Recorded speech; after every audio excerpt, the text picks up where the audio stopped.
Good evening, good evening, good evening, everyone. I am Kimberly Cleveland, your Good Thing Guru, coming to you live for the Renew You Summit. I just first, before we get started this evening, want to give thanks to Monica Reed for giving me this opportunity to come to you within this Renew You Summit. I am super, super excited to be a part of your rediscovering, your redefining, and your redesign. I am totally passionate about helping women who have gone and experienced a divorce. As a Good Thing Guru, what I do is I help my clients be and wives become and single women be. I'm sorry, got that wrong. I'm nervous, guys. It's helping single women become and wives be that good thing. And it doesn't really even matter whether you want to be a wife. We all want to be good women. We want to be the best versions of ourselves. And many of us too want to graduate from being good women to being good wives.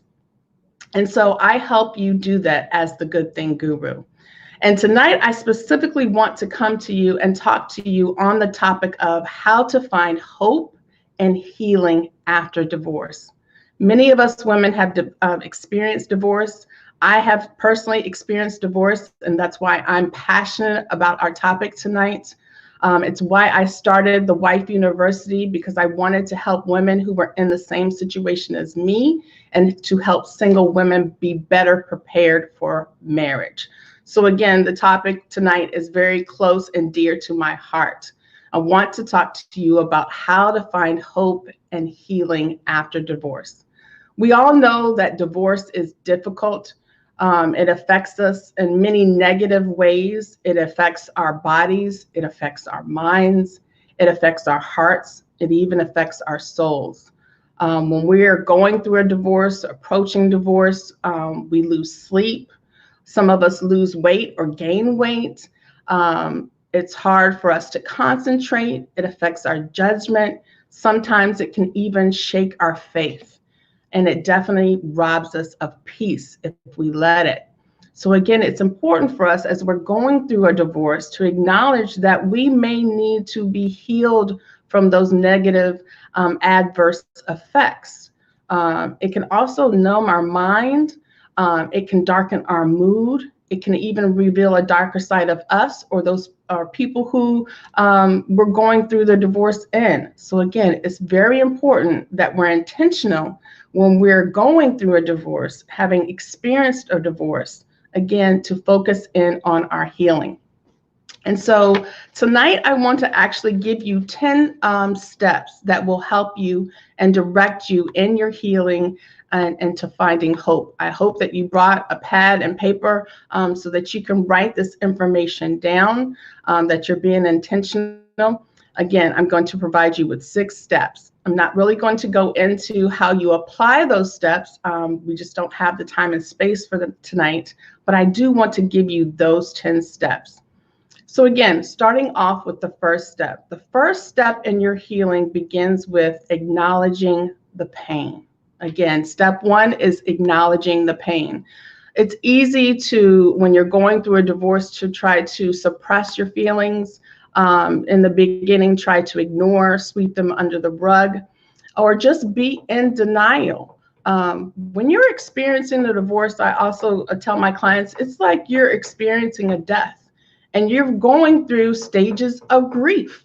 So just like the stages of grief that you go through when you lose a loved one to death, you also experience those same stages of grief. There's really 5 different stages of grief. And the first one is denial. The second one is anger. Again, that's part of acknowledging that pain and acknowledging that you're feeling angry. Step number 3 is kind of bargaining. In the beginning, if you were anything like me, you're bargaining. You're trying to save your marriage. You're trying to bargain with your spouse, not having to go through divorce. Bargaining is also a stage of grief. And then there's 2 other stages of grief. And again, I think they apply to a divorce, and that's depression and then acceptance. So again, step number one, you have to acknowledge the pain. You have to acknowledge those negative emotions that you're feeling as a result of going through divorce.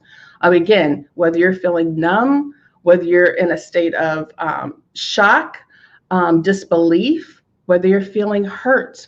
I know for me, there was a lot of guilt and shame going through divorce. So again, it's important for you to be intentional and take time to acknowledge the pain, to really focus in on those feelings that you're experiencing.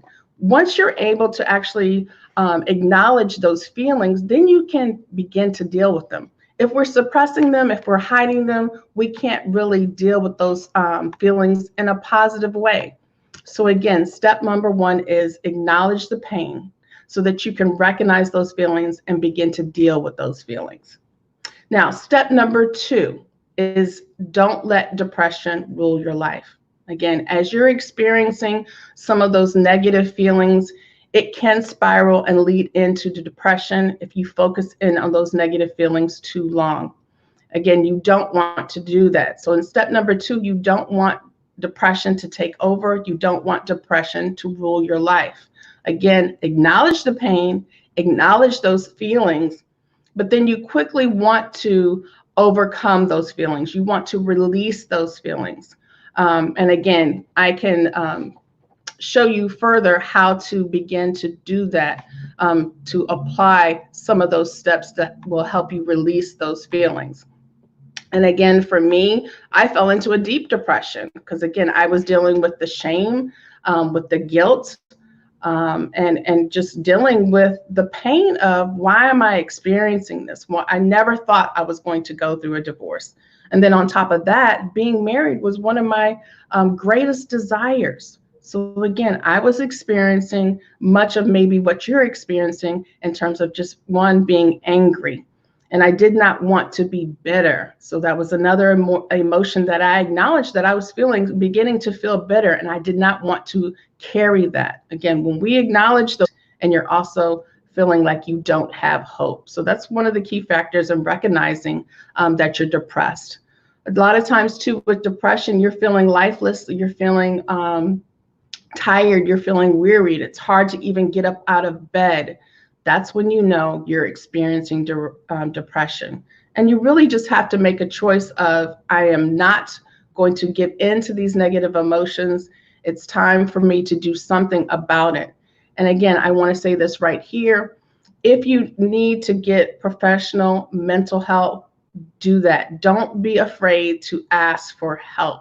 Again, that's part of your healing process. That's part of you finding hope again so that you can move forward and rediscover this new life after divorce. Okay, so step number two, again, don't let depression rule your life. Step number three and step number four, I kind of combine. Step number three is forgiving your spouse, and step number four is forgiving yourself.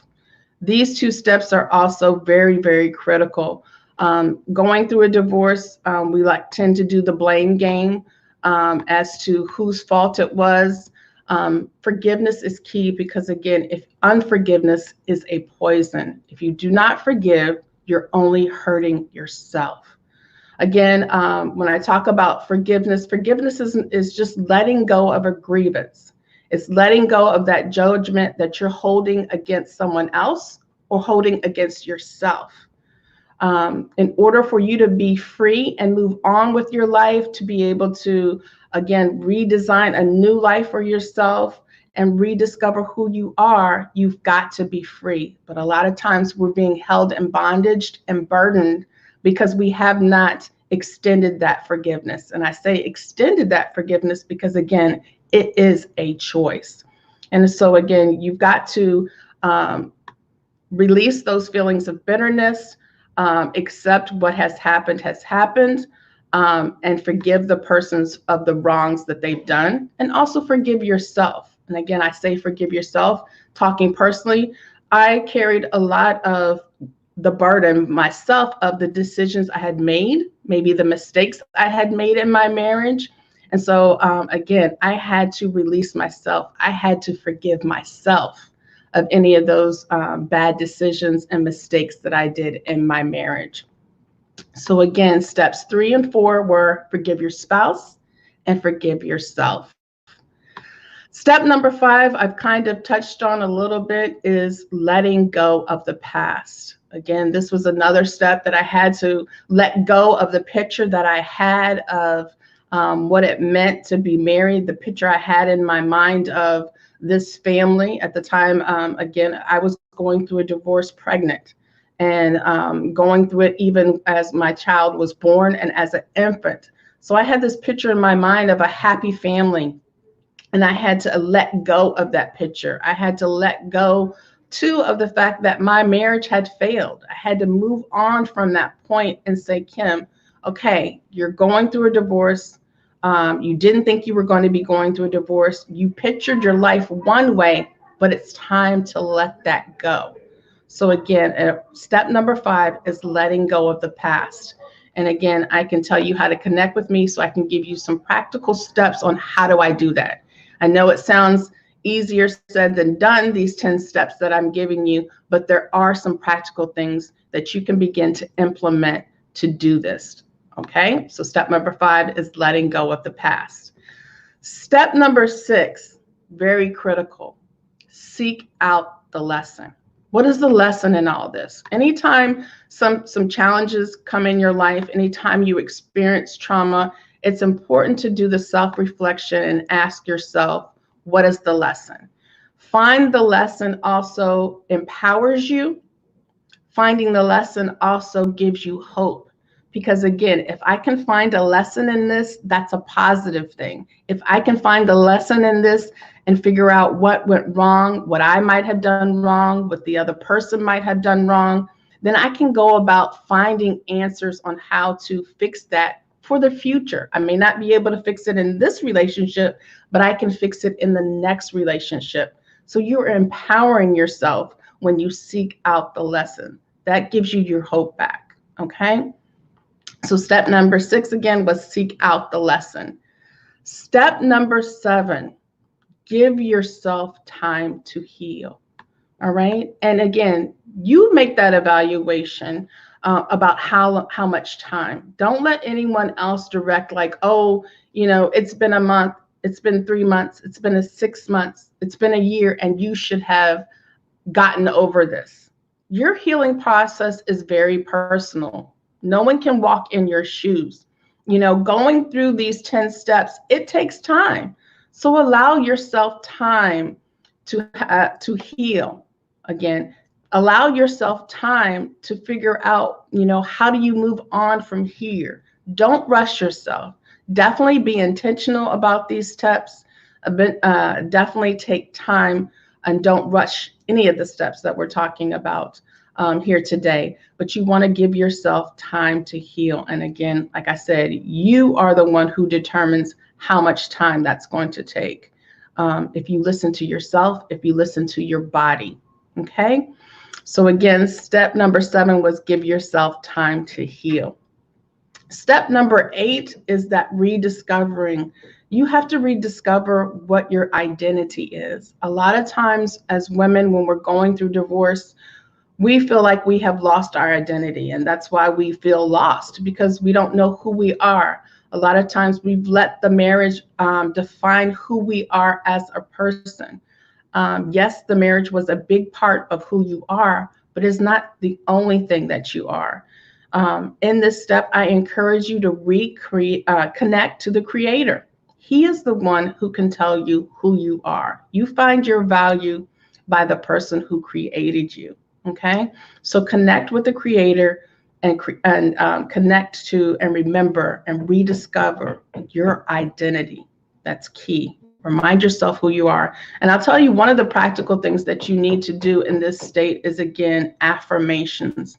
Affirming who you are in the positive, even after having gone through a divorce. Like I said, a lot of times we want to say or take on the ownership that I am a failure. You are not a failure. Okay, and so you need to find some positive affirmations, again, to reestablish your identity.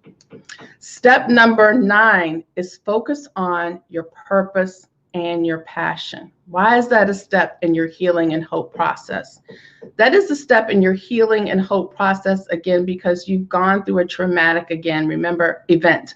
Remember, I said that it is next to actually losing a loved one or a spouse to death.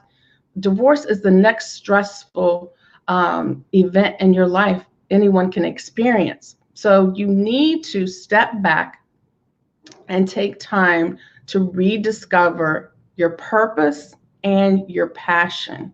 When you take time to step back and rediscover your purpose and your passion, that is going to give you hope. It gives your life direction.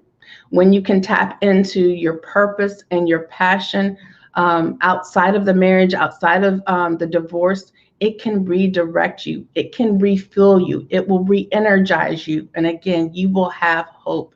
And it's also part of that healing process because you won't no longer feel lost. Okay. Tapping into your purpose and your passion, again, taps into your identity and also gives you a sense of purpose and being able to redesign and redefine your life. So make sure that you do that. And step number 10 is believe and love again. A lot of times after experiencing divorce, whether you're female or male, we just throw our hands up and say, that's it. I don't believe in this love thing. I've given up. I'm not doing this again. And I encourage you, even though you may have experienced some pain, it's very difficult, it's very challenging. You literally have to, again, pick up yourself by the bootstraps and redesign your life, but never give up on love. You were created by love, because the word says God is love, and you were created for love. Again, what is our purpose here on love if we are not to experience love? So again, don't give up on love. Just go back to, again, learning from your mistakes so that you don't have to repeat them in the next relationship. But you can have a happy, a healthy, and a whole relationship. You can have a successful marriage. Now is the time, after you've done the healing work, you've renewed your hope, to again begin to build a new foundation on how to build a happy and successful marriage and how to become an amazing, amazing wife. All right. You don't, typically because you've experienced some divorce, there's just some things that you didn't know. Well, now's the time, now that in your singleness again, to rediscover what that looks like and what that means for you and what that role as a wife looks like. All right. And I'm here to support you as the Good Thing Guru in that journey. I want to tell you a couple of things of how I can support you. Again, step number 9 was focusing in on your purpose and passion. I am one of the authors of Purpose Pushers. It is a book for the journey of discovering and walking in your life's purpose and passion. So whether you've already discovered your purpose and you just need support on how to actually live that out, or if you're really looking to just really find out what your purpose and passions are, this is a good book for you. Again, and I'll tell you how to connect with me and how you can order the book. I also want to tell you, as I said at the beginning, I'm just giving you the 10 steps. I'm not really giving you the actual applications on how you do these steps. But this coming Saturday at 9 a.m., I am having a workshop where I will dive in deep. It will be about an hour-and-a-half workshop. Well, not only will I go over the 10 steps in depth, but I'll also give you some practical homework, as I call it, to actually apply these steps and work through these steps so that you can find hope and healing and actually begin to work it out. If you would like to attend that webinar this Saturday at 9 o'clock, you have until midnight tonight to sign up for that. Registration will close at midnight. You can go to Eventbrite. It's healingafterdivorce.eventbrite.com. And if you would like to connect with me, I am on social media. I am on Facebook and Instagram. You can find me at The Wife University on both Facebook and The Wife University on Instagram. If you would like to reach out to me personally and you would like to grab your copy of the book Purpose Pushers, feel free to email me at thewifeuniversity@gmail.com. Again, thewifeuniversity@gmail.com. I just thank you again for taking time out to join me this evening. I hope you have found this webinar beneficial to you on how to find hope and healing after divorce. Again, thank you for joining me this evening. You guys have a great one. Bye-bye.